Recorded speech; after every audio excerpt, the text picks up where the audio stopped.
the different pieces of your designs. So now we're going to talk about today's steps. So in my item or power up here, I have a sword. My sword, I used a variety of line segments to create that edge.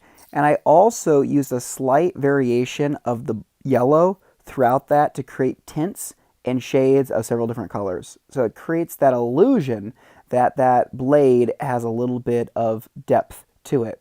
Now I'm going to be showing you how to create the animation. So you can see each frame progressively moves my sword down and then back up. And my little dots and sparks around that are kind of randomized and changed throughout to create that illusion that it's first hovering and second it's kind of glowing or pulsating in some way.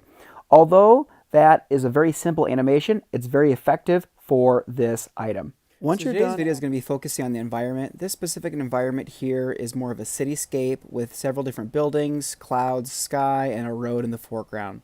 So what I've done is I've broken all these different things up in different layers to create the illusion that some are in front and some are behind each other. So here as I click through all these different layers, you can see that all these buildings and sky and roads are all separate. It allows me to very quickly and easily grab and move them if I choose to, and quickly and easily change things by coloring them in or adding gradations. So it's always a good idea to have several different layers so you can easily move or manipulate things.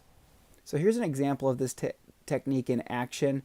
I've made sure the clouds are on a separate layer, and then every new frame I move the clouds over one to the right, and I duplicate that and move it one over to the right, and it creates the illusion that these clouds are sliding across your screen. Now although it's a little tedious, it's much easier to do it this way than to redraw these every time, and that's a lot easier to do when you're on a separate layer and when you're fast. Okay, so now let's get into the video tutorial. The first thing you're going to do is you need to duplicate your frame.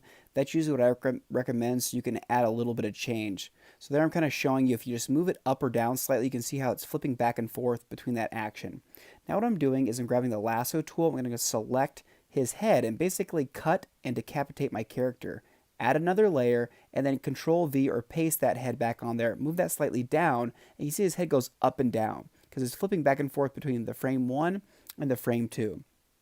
The next thing I'm going to be doing is taking the lasso tool again and selecting his torso. So I'm going to be moving just his upper body, adding a layer, cutting him off of there, and then pasting it back on there.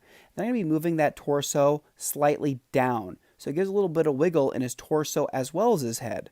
So I'm basically layering these different things on several different transparencies so I can manipulate them. Now I'm adding another layer and I'm specifically moving and selecting his legs. I cut off his legs, move them up one on the other layer, so now the feet kind of move a little bit as well. So you can just basically pick apart the body, cut it off, and put it on different layers and move them slightly up and down to give that motion or that action of breathing or moving or swaying so your character is not so static. Now, if you want to have a lot more dynamic motion, you might have to, for example, delete a whole arm and then redraw it on another frame. Here, what I basically do is just move it up. So you have a lot of variety and a lot of options, and some of these are more complex, but this is the basic thing that I want you to work on for your character.